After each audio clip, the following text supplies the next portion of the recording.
Hello everyone, welcome to my channel Susmita's daily story. আমাকে তোমরা অন্যভাবে দেখে হয়তো একটু শকটি হয়ে যাবে। হ্যাঁ, এখন আমি ম্যারিড, তবে আমার বিয়ের ভিডিও খুব তাড়াতাড়ি চলে আসছে চ্যানেলে। সেটা দেখতে হলে অবশ্যই আমার পাশে থাকতে হবে এবং আমার চ্যানেলকে ফলো করতে হবে। কাজটি ছিল আমার বাপের বাড়ির দিকে, কারণ বিয়ের আগে এসব বুকিং নেওয়া তো আমার সাইডেই হবে, ওই কারণেই ওখানে যাওয়া। একটু টাইম নিয়ে হাতে বেরিয়েছিলাম, তো রাস্তায় অনেকবার দাঁড়াতে হয়েছে বিভিন্ন কারণে, বোরিং বোরিং ফিল করছিলাম, তাই নিজে ভিডিও করে নিচ্ছিলাম। একটু টাইম ওভার হয়েই ওখানে পৌঁছেছি, কিন্তু মনে হচ্ছিল যে আর একটু ওভার হলে ভালো হতো, কারণ আমি যে টাইমে গিয়ে পৌঁছেছি তখনও সেখানে ভাত কাপড় কমপ্লিট হয়নি। আমি যাওয়ার পর 15-20 মিনিট বসতে হয়েছে, ভাত কাপড় কমপ্লিট হলো, তারপরে ব্রাইড যে সে খাবার কমপ্লিট করলো, তারপর আমার কাছে এলো। এখানে যতক্ষণ ব্রাইড তার খাবার খাচ্ছিল ততক্ষণে আমি আমার ট্রলি থেকে সব জিনিসপত্র সারি সারি করে বিছানায় সাজিয়ে নিয়েছিলাম, যাতে করে কাজটা আমার একটু ফাস্ট হয়, আমাকে কিছু খুঁজতে না লাগে। ব্রাইড এখানে এসে উপস্থিত, আমি শাড়িটা কমপ্লিট করে ওকে বসিয়ে দিয়েছি এবং হেয়ারটাকে কিছুটা ক্রিম করে নিয়েছি, আর বাকিটা তারপর ক্রিম করব। ঘরে কেউ ছিল না, আমি এখানে কাজ করছিলাম। এই কাজটা আমার কাছে একটু বেশি স্পেশাল, কারণ কি আমি তখন 12 দিনের নিউ ব্রাইড, আর আরেকটা নিউ ব্রাইডকে সাজাতে গিয়েছি। তো এটা একটা নতুন জীবনের নতুন কাজ, একটু এক্সাইটমেন্ট। আর আরেকটা কাজ হচ্ছে গিয়ে, এই যে ব্রাইডকে দেখতে পাচ্ছ, এ আমাকে বিয়ের অনেক আগে বুকিং করে নিয়েছিল, এমন ধরো 2-3 মাস আগেই নিয়েছে। তারপর ওর সাথে আমার মেসেঞ্জার হোয়াটসঅ্যাপে অনেক কথা হয়েছে, একরকম ফ্রেন্ডই হয়ে গেছে বলতে পারো। এখানে ব্রাইডের বসা নিয়ে একটু ঝামেলা হচ্ছিল, আমি চাচ্ছিলাম ওকে ফুললি একটা আরামে পৌঁছে দিতে, যে তুমি এখন ঘুমিয়ে থাকো আর আমি তোমার মধ্যে মেকআপ করতে থাকি, তো ওর যাতে একটু কমফোর্টেবল ফিল হয় ওই কারণে বালিশ টালিশ দিয়ে নিয়েছি পিছনে। তো ও রিল্যাক্স হয়ে বসে গিয়েছে, এবার আমি আরামে ওর কাজটা করে দিচ্ছি। ও আমাকে যে মেকআপটার জন্য বুকিং করেছিল সেটাতে কোনো প্রোডাক্ট ডিমান্ডেড ছিল না, যে এটা দিয়ে করব বা ওটা দিয়ে করব। ওর একটাই কথা ছিল যে আমাকে রিজনেবল প্রাইসে একটা সুন্দর মেকআপ করে দেবে। তো আমি এখানে মিক্সড ম্যাচ করে ওকে একটা রিজনেবল প্রাইসে মেকআপ করে দিয়েছি। তো মেকআপটা তোমরা শেষ অবধি দেখো এবং কেমন হয়েছে সেটাও জাজ করো। আর এরকম মেকআপ যদি কেউ আমার কাছ থেকে পেতে চাও তো অবশ্যই আমার সঙ্গে কন্ট্যাক্ট করো। আমি এখানে আমার নাম্বারটা একটু বলে দিয়ে মেনশন করতে চাই, 7908204312। বিয়ের আগে যখন মেকআপ করতে যেতাম তখন কেউ থাকতো না, যদিও থাকতো স্টুডেন্ট থাকতো, তারা কম বেশি আমাকে হেল্প করতো, কিন্তু সেরকম কেউ থাকতো না যে একদম স্ট্যান্ড বাই কন্টিনিউ আমাকে ভিডিও করবে। তো এইভাবে রেখে আমি ভিডিও করতাম। তো এখন বিয়ের পর অবশ্যই লোক আছে, হাজব্যান্ড তো অবশ্যই আছে, কিন্তু কি মেকআপের টাইমে এখানে কোনো ভয়েসকে অ্যালাউ করা ঠিক হয় না, ওই কারণে আমি তাকে নিয়ে যেতে পারি না। তো বিয়ের আগের মতো করেই আমাকে এখন ভিডিও করতে হচ্ছে। এখানে যে নিউ ব্রাইড তার বর হচ্ছে আমার ক্লাসমেট, সেই সূত্রে এখানে মেকআপ করা। আর এছাড়াও বলতে পারো আমি এদের কাছে ফ্যামিলি মেকআপ আর্টিস্ট, কারণ কি পিছনে যাকে ছুটতে দেখছো ফুল নিয়ে, সে হচ্ছে এই নিউ ব্রাইডের ননদ, মানে হচ্ছে আমার ক্লাসমেটের বোন। একেও আমি সাজিয়েছিলাম। এখানে ভিডিও নেই, কিন্তু তোমরা আমার পেজে সুমিস ব্রাইডাল জোন পেজে ওকে দেখতে পাবে। খুব মিষ্টি লাগছিল, একদম লক্ষ্মী ঠাকুরের মতো ওকে লাগছিল যখন আমি সাজিয়েছি।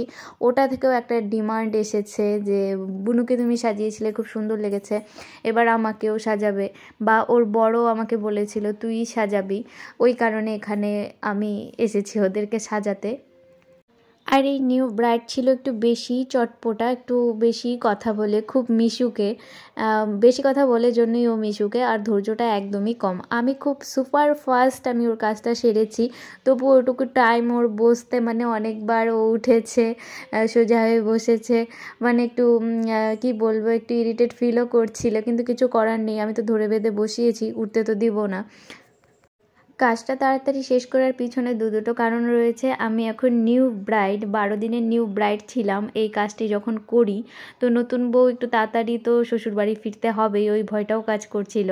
তো যেহেতু এটা আমার বাপের বাড়ির পাশে ছিল, আমার তো একবার বাড়িতে ঢুকতেই হবে, আর এর জন্যই তাড়াতাড়ি কাজটা শেষ করছিলাম, যে একটু বেশি আগে শেষ হলে একটু বেশি টাইম আমি বাড়িতে থাকতে পারবো, বসতে পারবো, থাকতে তো পারবো না, মানে বসতে পারবো, সবার সাথে কথা বলতে পারবো। ওই কারণে একটু তাড়াতাড়ি শেষ করা, যে এখানে শেষ করে বাড়ি যাব, কিছুক্ষণ বসবো, ওখান থেকে আবার শ্বশুর বাড়িতে আসতে হবে, তবুও টাইমে, এই কারণে একটু তাড়াতাড়ি শেষ করেছি কাজটা।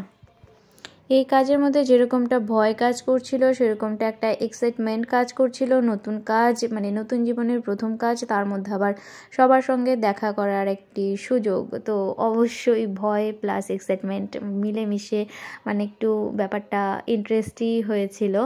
আর যেটা হচ্ছে, ও একটু লাকিলি আমার কাছে, কেন কি এই কাজে যাওয়ার সকালবেলায় আমার শ্বশুরবাড়িতে একটি নিউ কাজ আসে, তো সেটার ভিডিও তোমাদেরকে দিতে পারবো না। তোমরা সুমিস ব্রাইডাল জোন পেজে একটু দেখে নেবে ফটোগুলো, আর এখানে ইউটিউবে আমি অবশ্যই সেটার শর্টস ভিডিওগুলো আপলোড করব, তোমরা দেখো, পাশে থেকো।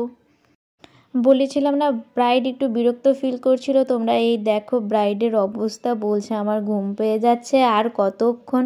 আমি বলছি চুপ করে বসো, এখনই হয়ে যাবে, এই বলে সান্ত্বনা দিয়ে দিয়ে ওকে রাখছিলাম, কিন্তু বুঝতে পারছিলাম ও ভীষণ রকমভাবে ইরিটেট ফিল করছে।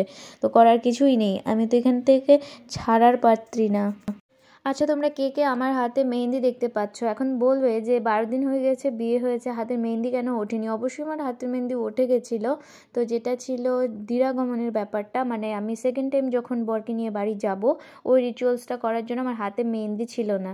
তো দ্বিতীয়বার আমি আবার মেহেন্দি পরি যেন হাতটা নতুন নতুন লাগে। এই দেখো কথা বলতে বলতে আমাদের ব্রাইড রেডি, একদম রেডি। এখানে তোমার বলো দেখে কেমন হয়েছে ব্রাইডের। আর যেটা শাড়িটা ছিল, শাড়িটা হচ্ছে এই ব্রাইডের ননদের ডিমান্ডে। ও বলেছিল বৌদি আমার পাতলা পাতলা, দাদা একটু হেভি ওয়েট, তো দাদার সাথে যেন একটু মিচ ম্যাচ হয়, ওর জন্য তুমি একটু তোমার মতো করে শাড়িটা পরিয়ে দাও। তো সেখান থেকে কমপ্লিট করে বাড়ি ঢুকে, বাড়ি থেকে এবার শ্বশুরবাড়ির পথে। তো তোমরা যারা যারা আমার ভিডিও দেখছো তারা প্লিজ কিছু বলে, হাই হ্যালো কিছু বলে একটা কমেন্ট করে দিও। তোমাদের কমেন্ট আমাকে আরও উৎসাহিত করে নতুন নতুন ভিডিও পোস্ট করার জন্য, এবং আমার কাজে অবশ্যই আগ্রহটা বেড়ে যায়। তোমরা যে যেখান থেকেই দেখো বা যারাই দেখো, যে কিছু বলে একটা কমেন্ট করে যে আমার ভিডিওতে, আমার ভীষণ ভালো লাগবে। আর তোমাদের ভালোবাসা সবসময় আমার সঙ্গে থাকবে।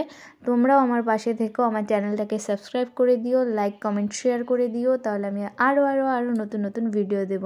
তো বিয়ের পর যা যা কাজ ছিল সব কয়টার ভিডিও হয়তো তোমাদের কাছে দিতে পারবো না, কিন্তু আমার সুমিস ব্রাইডাল জোন পেজে আমি প্রত্যেকটা ছবির পোস্ট করব, এবং শর্টস যে ভিডিওগুলো রয়েছে সেটা অবশ্যই ইউটিউবে আপলোড করব। তোমরাও সেটা দেখো এবং লাইক কমেন্ট শেয়ার করো। Thank you.